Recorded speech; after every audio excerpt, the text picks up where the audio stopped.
है दरअसल बैतूल से। बैतूल में 2 बच्चों की मौत हुई है। इस वक्त की बड़ी अपडेट बैतूल से खबर है, जहां इस मौत को अब छिंदवाड़ा से जोड़ा जा रहा है। परासिया के डॉक्टर प्रवीण सोनी से दिखाया था, बैतूल से छिंदवाड़ा आकर दिखाया था परिवार ने अपने बच्चों को। बच्चों के इलाज करने के लिए बैतूल के परिजन आए थे छिंदवाड़ा और डॉक्टर प्रवीण सोनी को ये दिखाया था। तो बैतूल में भी 2 बच्चों की मौत हुई और देखिए इस मौत के बाद अब कनेक्शन जो है वो छिंदवाड़ा से जोड़ा जा रहा है, क्योंकि डॉक्टर प्रवीण सोनी को ये दिखाया था। बैतूल से खास तौर से आए थे परासिया के डॉक्टर प्रवीण सोनी को दिखाने के लिए। तो बैतूल से परिवार अपने बीमार बच्चों को लेकर आता है परासिया डॉक्टर प्रवीण सोनी को दिखाने के लिए, और इनके बच्चों की भी मौत हो गई है। लगातार इन मासूमों की जानें जो जा रही हैं, ये कफ सिरप से हो रहा है, लेकिन ये जो मामला हालांकि अभी बैतूल से आया है, इसमें क्या कुछ है, इसमें और डिटेल्स आनी अभी बाकी हैं। हालांकि शुरुआती तौर पर इसका कनेक्शन जो है वो छिंदवाड़ा से जोड़ा जा रहा है। तो बैतूल में भी 2 बच्चों की मौत मामला सामने आया है। 2 बच्चों की मौत यहां पर हुई है बैतूल में भी, और इसका कनेक्शन छिंदवाड़ा में हुए घटनाक्रम से जोड़ा जा रहा है। छिंदवाड़ा में क्योंकि लगभग 10 बच्चों की मौत हुई है और इन सभी को प्रिस्क्राइब डॉक्टर प्रवीण सोनी ने ही कोल्ड ड्रिफ्ट की थी।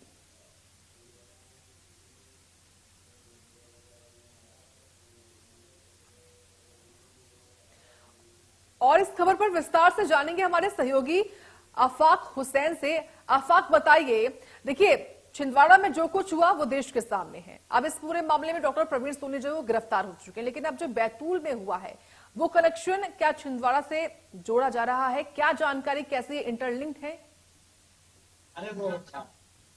बिल्कुल, देखिए हम इस मामले को सिलसिलेवार तरीके से समझना होगा कि छिंदवाड़ा के परासिया में पहले कुछ बच्चों की किडनी फेल होने की वजह से मौत होती है और ये आंकड़ा जो है वो लगातार बढ़ता जाता है और ये आंकड़ा बीते दिन 10 के पास पहुंच जाता है और 10 बच्चे जो हैं वो किडनी फेल होने की वजह से उनकी मौत हो जाती है। सारे बच्चे नागपुर में इलाजरत थे और इनको कोल्ड ड्रिफ्ट सिरप जो है कॉमन फैक्टर आता है, जो कि डॉक्टर प्रवीण सोनी ने इस कोल्ड ड्रिफ्ट सिरप को प्रेस्क्राइब किया था। जिसके बाद जब कोल्ड ड्रिफ्ट सिरप देखा गया कि 5 बच्चों ने इसका सेवन किया है, तो तत्काल जो प्रशासन है उसने कोल्ड ड्रिफ्ट सिरप पे प्रतिबंध लगाया और रिपोर्ट के लिए कोल्ड ड्रिफ्ट सिरप को जो है वो बाहर लेबोरेटरी में भेजा गया। जब तमिलनाडु सरकार का जो है लेटर मिलता है, तमिलनाडु सरकार की जांच रिपोर्ट मिलती है, तो उसमें ये पाया जाता है कि डाइथिलीन ग्लाइकॉल का जो उपयोग है इस कोल्ड ड्रिफ्ट सिरप में 48.6% जो है वो किया गया है। यानी कि ये जो सिरप है कोल्ड ड्रिफ्ट सिरप, ये एक जहर की तरह बन चुका था और ये कहीं ना कहीं बच्चों की जान की जानलेवा बनने का कारण बना। जिसके बाद जो है छिंदवाड़ा पुलिस की एंट्री होती है और Chhindwara police cold drift syrup बनाने वाली श्रीसन फार्मास्यूटिकल लिमिटेड के ऊपर अपराध दर्ज कर लेती है। और उसके बाद जो डॉक्टर जिसने इस कोल्ड ड्रिफ्ट सिरप को प्रिस्क्राइब किया था प्रवीण सोनी, उनको हिरासत में ले लिया गया है और अब उनसे पूछताछ की जा रही है। लेकिन अब इसमें अहम जो चीजें निकलकर सामने आई हैं, अभी हम प्रेस वार्ता में थे, एसपी यहाँ पे प्रेस वार्ता कर रहे थे और उनसे जब हमने ये पूछा कि बैतूल में जो बच्चों की मौत हुई है तो उनका कनेक्शन छिंदवाड़ा के डॉक्टर प्रवीण सोनी से जुड़ता है, तो कहीं ना कहीं उन्होंने ये कहा कि इस बात की पुष्टि होना बाकी है, लेकिन प्राथमिक जो जानकारी है वो यही मिल रही है कि बैतूल के बच्चे जो हैं वो यहाँ इलाज कराने के लिए डॉक्टर प्रवीण सोनी के पास आए थे। प्राथमिक इलाज उनका यहीं पर हुआ और उसके बाद बच्चे यहां से वापस गए, किडनी फेल हुई और उनकी जान चली गई। यानी कि बैतूल की जो बच्चों की जान गई है उसका कनेक्शन भी छिंदवाड़ा के डॉक्टर प्रवीण सोनी से जुड़ता हुआ नजर आ रहा है। अब इसमें यह देखना है कि कोल्ड ड्रिफ्ट सिरप जो है वो कितना जानलेवा बना सारे बच्चों के लिए, किस किस के प्रिस्क्रिप्शन में और किस किस डॉक्टर ने प्रिस्क्राइब किया है, ये तमाम बातों और तमाम तथ्यों की जांच छिंदवाड़ा की परासिया पुलिस अब करेगी। और अल सुबह देखिए जो छिंदवाड़ा एसपी की जो स्पेशल टीम है, परासिया पुलिस है, इसने प्रवीण सोनी को हिरासत में ले लिया है। लगातार जो है इनसे जानकारी ली जा रही है, पूछताछ की जा रही है। वहीं जो तमिलनाडु सरकार की रिपोर्ट के मुताबिक अगर मैं बात करूं तो उसमें जो ये डाइथिलीन ग्लाइकॉल है वो एक तरह के जहर के रूप में माना गया है और माना जा रहा है कि यही कारण बना है बच्चों की जान लेने का। वहीं देखिए मैं इसमें एक अहम जो बात हमें निकलकर सामने आ रही है, हालांकि प्रशासनिक पुष्टि होना फिलहाल बाकी है। ये बच्चों की जो मौत का आंकड़ा है ये ऐसा ना हो कि बढ़ जाए, क्योंकि छिंदवाड़ा में 3 बच्चे ऐसे हैं जो पहले जान गंवा गए थे। उसमें एक चौरई का बच्चा है, 3 बच्चे छिंदवाड़ा के हैं, 10 तो पुष्टि के साथ परासिया के हैं ही, तो ये 14 बच्चे इस तरह से होते हैं। एक बच्चा ऐसा माना जा रहा है कि पांडुरना में भी किडनी फेल की वजह से उसकी जान गई थी। पांडुरना से इसकी पुष्टि होना बाकी है। प्राथमिक जानकारी हमें जरूर मिल रही है सूत्रों के हवाले से। प्रशासन इस पर एक्साइज कर रहा है और अब जो है पुष्टि करेगा। तो ऐसे फिर 15 और 2 17 यानी कि बैतूल की मौतों की अगर मैं बात करूं बच्चों की, तो 17 मौतें हो जाएंगी। ये बहुत ज्यादा दुखदायी और बहुत ज्यादा पीड़ादायक होता चला जा रहा है। यहाँ पर लोग डरे हुए हैं। और अगर मैं परासिया की बात करूं, जहां मास कैजुअलिटी हुई है, 10 बच्चे जो हैं पूरी परासिया विधानसभा में अपनी जान गंवा बैठे हैं। तो परासिया विधानसभा में पूरा जो इलाका है वहां दहशत है। जो पेरेंट्स हैं वो घबराए हुए हैं अपने बच्चों को लेकर। स्क्रीनिंग लगातार जारी है बच्चों की, और अब ये देखना होगा कि अब इस पर किस तरह से जो प्रशासन है, जो सरकार है, वो काबू पाती है। जी आफाक, बिल्कुल दिन ब दिन मामला बहुत गंभीर हो रहा है। आपका बहुत धन्यवाद विस्तार से बताने के लिए, इस पूरी खबर पर अपडेट हमको देने के लिए। बढ़ते आगे, एक और बड़ी खबर इस वक्त सामने आ रही है। बड़ी जानकारी आपको हम दे दें। बड़ी खबर है भोपाल से इस वक्त की। राजधानी भोपाल से इस वक्त की बड़ी जानकारी है, जहां छिंदवाड़ा घटना पर अब एमपी सरकार की रिपोर्ट सामने आई है।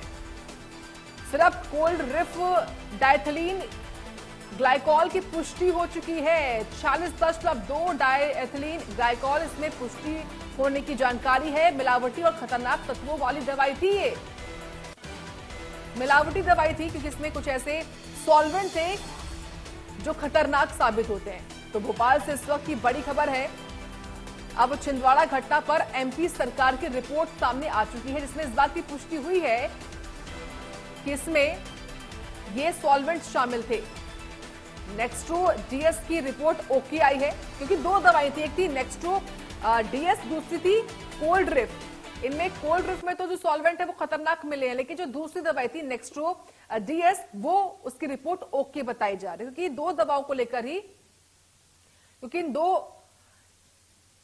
इन दो दवाओं को लेकर ही लगातार सवाल खड़े हो रहे थे। लेकिन फिलहाल इस वक्त हमारे जो सहयोगी हैं चेतन, वो जुड़ गए हैं, उनसे जानकारी हम लेते हैं। चेतन, बताइए, नेक्स्ट्रो डीएस की रिपोर्ट तो ओके आई है, लेकिन अभी भी कोल्ड रिफ सवालों के घेरे में बनी हुई है। क्या ताजा रिपोर्ट? हाँ बिल्कुल, देखिए कोल्ड रिफ दवाई जिस तरीके से कल राज्य सरकार ने बैन की और यहाँ पर 12 दवाइयों के सैंपल लिए गए थे, जिसमें 3 दवाइयों के सैंपल भेजे थे। 3 में से 2 दवाइयों के 2 सिरपों के सैंपल आ गए। एक तो कोल्ड रिफ और नेट्रो डीएस का सैंपल दोनों का आ गया। नेट्रो डीएस का सैंपल ओके पाया गया है। कोल्ड रिफ का सैंपल 40.2% डायथिलीन ग्लाइकॉल इसमें मिला हुआ है, जो कि इंडस्ट्रीज इस्तेमाल में किया जाता है। एक तौर पर इसको बच्चों के लिए जहर कहा जा सकता है। एक केमिकल है, केमिकल मिठास बढ़ाने के लिए उपयोग होता है। ऐसे में कहा जाए कि राज्य सरकार की जो रिपोर्ट आने का इंतजार किया जा रहा था, कल मध्य प्रदेश के मुख्यमंत्री डॉक्टर मोहन यादव ने ट्वीट किया। ट्वीट के बाद मध्य प्रदेश के स्वास्थ्य विभाग ने एक आदेश जारी किया। आदेश जारी करने के साथ साथ पूरे प्रदेश भर में कोल्ड रिफ जो सिरप है उस पर पूरी तरीके से प्रतिबंध लगा दिया। लेकिन कहा जाए कि जिस तरीके से अब सिरप की जो रिपोर्ट सामने आई कि 46.2% तक इस सिरप में जहर था, जो 1 से 5 साल के बच्चों के लिए बेहद ही हानिकारक था। डॉक्टर प्रवीण सोनी को भी राज्य सरकार के द्वारा सस्पेंड कर दिया गया है। उन्हें जबलपुर में अटैच कर दिया। उन पर एफआईआर भी देर रात दर्ज हुई है और एफआईआर दर्ज होने के साथ साथ पुलिस ने उन्हें हिरासत में भी लिया है। उनसे पूछताछ भी की जा रही है। लगातार बच्चों के मौत की संख्या बढ़ती जा रही है। 11 बच्चों की मौत की अब तक पुष्टि हो गई है और दावा यह किया जा रहा है कि 5 से 6 बच्चे यानी कि 16 से 17 तक बच्चों की संख्या पहुंच सकती है। 2 बच्चे बैतूल के भी बताए जा रहे हैं और एक बच्चा पांडुरना का बताया जा रहा है। इसके अलावा 2 बच्चे छिंदवाड़ा के और बताए जा रहे हैं, जिनकी पुष्टि होना अभी बाकी है। कहा जाए कि जिस तरीके से पूरे मौत का आंकड़ा बढ़ रहा है कि मध्य प्रदेश में बच्चों की मौत हुई, राजस्थान में बच्चों की मौत हुई, तो ये केवल और केवल बच्चों को जो सिरप दिए गए थे उन सिरप के वजह से ही बच्चों की मौत हुई है। इस बात की राज्य सरकार की रिपोर्ट में पुष्टि हो गई, क्योंकि बच्चों की जिस तरीके से तबीयत खराब हुई, सबसे पहले उन्हें यूरिन की समस्या हुई, उसके बाद उनकी किडनी फेल हुई। किडनी फेल होने के बाद उनका नागपुर में उपचार कराया गया। उपचार के बाद जब डॉक्टर ने उन्हें मृत घोषित किया, तो कहा जाए कि डॉक्टर बड़े ही जानलेवा है। डॉक्टर प्रवीण सोनी के द्वारा जिस तरीके से सभी बच्चों को प्रिस्क्रिप्शन लिखा गया था कोल्ड रिफ सिरप, सभी एक नहीं अनेक सभी बच्चों को एक ही तरह की सिरप दी गई थी। चाहे बैतूल के बच्चे हों या छिंदवाड़ा या पांडुरना के बच्चे हों, सभी को इस तरह का सिरप उन्हों के द्वारा दिया गया था और ये सिरप बच्चों के लिए जानलेवा बना। इस सिरप में जहर था, क्योंकि केंद्र सरकार की भी जो रिपोर्ट सामने आई थी उसमें भी बताया गया था कि 1 से 3 साल के बच्चों के लिए इस तरह के केमिकल, इस तरह के जो पदार्थ दिए जाते हैं वो बेहद ही हानिकारक हैं। यही राज्य सरकार की रिपोर्ट में भी इस बात का खुलासा हुआ कि जो सिरप कोल्ड ड्रिप दिया गया था वो बेहद हानिकारक था, वो सिरप जहरीला था। तमिलनाडु सरकार पहले ही उस सिरप पर बैन कर चुकी थी। मध्य प्रदेश सरकार ने कल उस सिरप पर बैन लगा दिया और असम सरकार ने भी देर रात उस सिरप पर बैन लगा दिया है। ठीक है चेतन सेठ, आपका बहुत धन्यवाद विस्तार से बताने के लिए इस बड़ी खबर के बारे में। किस तरीके से अब इस मामले में लगातार जो कनेक्शन है वो तो हो ही रहे हैं, लेकिन जो रिपोर्ट आई है सरकार की उसमें यह है कि जो सिरप है कोल्ड रिफ उसमें सॉल्वेंट है, यानी कि वो खतरनाक सॉल्वेंट है, मिलावटी और खतरनाक तत्व हैं इस दवाई में पाए गए हैं। लेकिन जो दूसरी दवाई है नेक्स्ट्रो डीएस वो ओके बताई जा रही है, साथ ही मेफ्टॉल पी सिरप को भी ओके बताई जा रही है, उसकी रिपोर्ट ओके आई है। तो एमपी सरकार की रिपोर्ट आ चुकी है, इसके बाद अब सवाल जो है वो ज्यादा सामने आते हैं कि आखिर क्यों, जब ये जो दवाई थी जब वो बच्चों के लिए खतरनाक थी तो उसको क्यों प्रिस्क्राइब किया गया, क्योंकि बैतूल में भी 2 मासूमों की जान जा चुकी है और भी कई हिस्से हैं, और भी कई ऐसे इलाके हैं जहां के पेरेंट्स अपने बच्चों को डॉक्टर प्रवीण सोनी के पास लेकर आए थे जिन्होंने ही प्रिस्क्राइब किया था इस सिरप को। और वे छिंदवाड़ा किडनी फेल मामले में कोल्ड रिफ सिरप बनाने वाली कंपनी सेरेसिन फार्मास्यूटिकल लिमिटेड पर एफआईआर दर्ज कर ली गई है। दरअसल बच्चों के किडनी फेल मामले में अब छिंदवाड़ा पुलिस की एंट्री हो चुकी है। छिंदवाड़ा एसपी अजय पांडे के निर्देशन पर सिरप बनाने वाली कंपनी पर परासिया डिवीजन पुलिस ने भी एफआईआर दर्ज की है। भारतीय दंड संहिता की धारा 227, 105, 27A के तहत मामला दर्ज हुआ है। पुलिस मामले को लेकर सघन पड़ताल कर रही है। इसके अलावा बच्चों का प्राथमिक इलाज करने वाले और सिरप प्रेस्क्राइब करने वाले डॉक्टरों पर भी एफआईआर दर्ज हुई है, जिसमें स्वास्थ्य विभाग फरियादी बना है। वही ताजा जानकारी यह है कि मामले में डॉक्टर प्रवीण सोनी को देर रात एसपी की स्पेशल टीम ने पकड़ा भी है, गिरफ्तार किया है। कोतवाली क्षेत्र के राजपाल चौक से गिरफ्तार किया गया है। डॉक्टर प्रवीण सोनी ने सबसे ज्यादा बच्चों को ये कफ सिरप प्रेस्क्राइब की थी, जिसको पीने से बच्चे बीमार पड़ गए थे। 14 और ऐसे बच्चे हैं जिन्हें ये दवाई दी थी, उनका भी इलाज जारी है। आंकड़ों के मुताबिक अकेले परासिया क्षेत्र में किडनी फेल होने से 10 बच्चों की मौत हुई है। छिंदवाड़ा और पाडुना मिलाकर कुल 11 बच्चों की मौतें हो चुकी हैं। तमिलनाडु सरकार की रिपोर्ट के मुताबिक सिरप में एक तरह का जहर पाया गया है। सिरप में मिला ग्लाइकोल जो सेहत के लिए खतरनाक है। इस कंटेंट की मात्रा सिरप में 48.6 बताई जाती है। वहीं किडनी फेल से जान गंवाने वाले बच्चों का आंकड़ा बढ़ने की संभावना भी है। सूत्रों के हवाले से खबर ये कि पहले भी किडनी फेल से बच्चों की मौतें हो चुकी हैं। मौत होने के बाद पाडुना के बच्चों ने भी पहले जाने गंवाई थी। किडनी फेल से पहले डेथ जो है वो दर्ज की गई थी। और ये जो सिरप है वो लगातार जानलेवा साबित हो रही है, क्योंकि जो मामले हैं बच्चों की जान गंवाने के वो अभी भी बढ़ सकते हैं।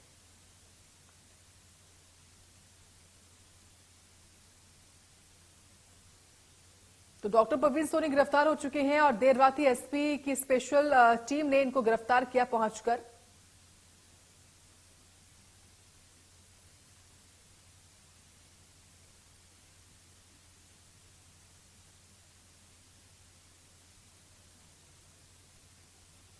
तो कोल्ड रिफ सिरप पर हालांकि बैन लगा दिया है सरकार ने, लेकिन जो जिम्मेदार है जिसने प्रिस्क्राइब किया था उस व्यक्ति को भी, यानी कि डॉक्टर प्रवीण सोनी को भी अब पकड़ा गया है। डॉक्टर प्रवीण सोनी की ओर से लगातार सभी बच्चों को जो कि यही दवाई लिखते थे सबको, कोल्ड रिफ,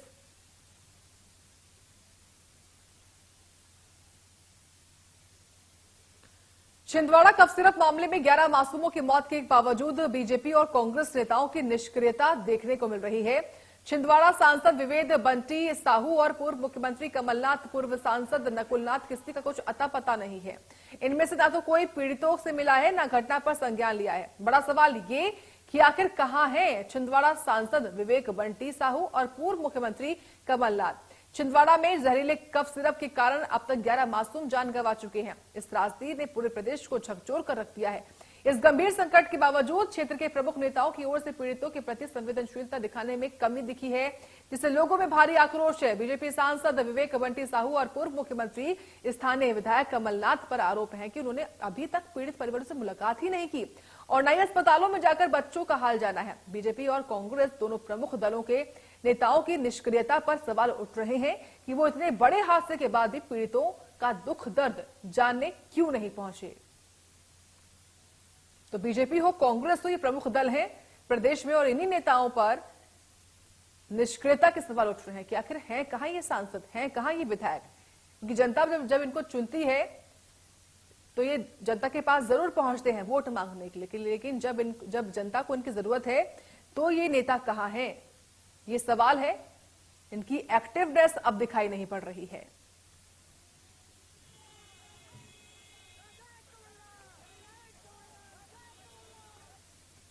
तो छिंदवाड़ा में मासूम बच्चों की जानें गई, लेकिन इसी छिंदवाड़ा से आने वाले चाहे वो स्थानीय विधायक क्यों ना हो कमलनाथ या फिर सांसद क्यों ना हो, दोनों कहां हैं, वो क्यों परिवार से मुलाकात करने नहीं पहुंच रहे हैं।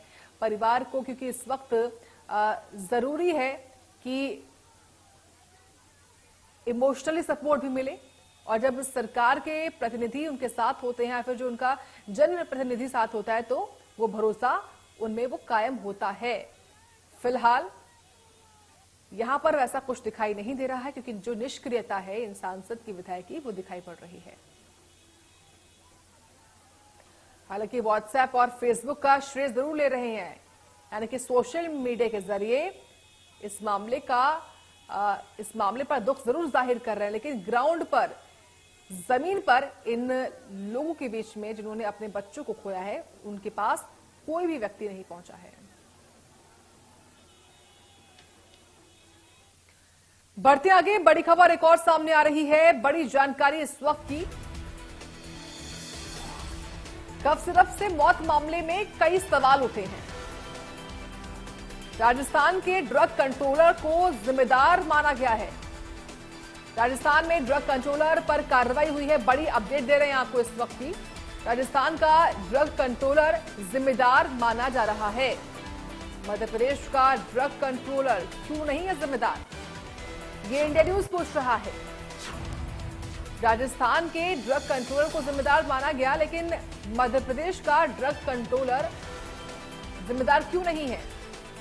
तो राजस्थान के ड्रग कंट्रोलर को जिम्मेदार माना जा रहा है। राजस्थान में ड्रग कंट्रोलर पर कार्रवाई हुई है, तो मध्य प्रदेश का भी ड्रग कंट्रोलर जिम्मेदार होना चाहिए। उस पर कार्रवाई क्यों नहीं हुई, एक बड़ा सवाल है ये।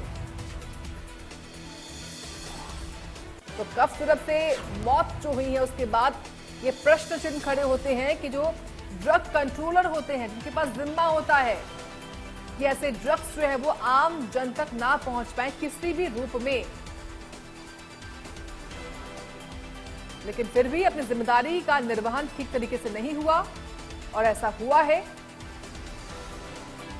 तो दो अलग अलग रिपोर्ट क्यों आई, ये भी एक बड़ा सवाल है। क्लीन चिट क्यों दे दी गई, ये भी एक बड़ा प्रश्न है जो इस वक्त इंडिया न्यूज खड़ा कर रहा है। तो राजस्थान के ड्रग कंट्रोलर को तो जिम्मेदार माना गया, लेकिन मध्य प्रदेश के ड्रग कंट्रोलर को भी जिम्मेदार क्यों नहीं माना गया, एक बड़ा प्रश्न है ये।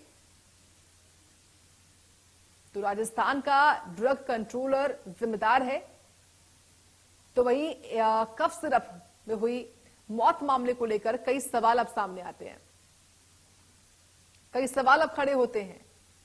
क्योंकि राजस्थान में भी मौतें हुई हैं तो मध्य प्रदेश में भी मौतें हुई हैं, लेकिन बड़ी बात यह कि केंद्र ने आखिर क्लीन चिट क्यों दे दी थी पहले, जब रिपोर्ट आई नहीं थी पूर्ण रूप से।